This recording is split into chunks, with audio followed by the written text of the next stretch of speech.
There's been a lot of talk in the Euros about how late goals are arriving. And I checked the stats and they are arriving a bit later. But it's more important when you're looking at football to understand the incentive to score. That's what drives a lot of the match. And that's what I'm going to talk about in this video. So when you talk about incentive to score, it's really simple to understand. You know, what incentive is there for a team to take a lead, retrieve a goal, so on and so forth. And that very often determines the nature, the ebb and flow of a match. But especially so in tournaments where there's an element of a knockout, either in a group stage or an outright knockout match. And it's really simple in that if you look at matches where there's an incentive to score, then the chance of a late goal is necessarily increased. The chance of seeing a goal from a certain situation is nonetheless going to rise. And especially if there's no goal throughout the match, then the chance of the team pushing and pushing and pushing for that late goal is necessarily going to increase. So understanding incentive to score is an important part of understanding what position you should take on football. You know, do you take a position on the basis that somebody really must score, or do you take a position on the basis that really there is no incentive to score? And if you look at the France-Switzerland match, yes, either of them could have scored and made a difference to the match, but overall there was no incentive to score.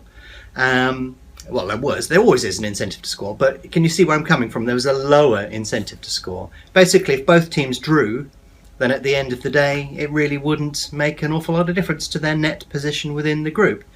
And as it turned out, it was 0-0. But where there's a strong incentive to score, then necessarily teams are going to throw everything at it and try and get that goal at some point during the match. Or say a team goes down and they must at least draw, then of course the incentive to score goes up. If you look at matches very, very closely, you will see that the propensity for a goal increases in these situations and it decreases for the opposing situation.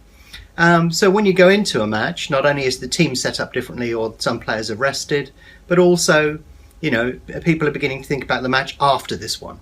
And as a consequence, there's a 50-50 ball. Do they go for it or not? And they're sort of thinking, well, never mind. So compare that to a situation where you could qualify for the semi-finals or the final, or do something spectacular. Then the situation inverts itself completely. People will go all out for it. And if you're in the last 10 minutes of a match like that, then all of a sudden all hell can be let loose as people try and chase that critical goal. So yeah, I often look at incentive to score, and that changes depending upon the game state of the match as well.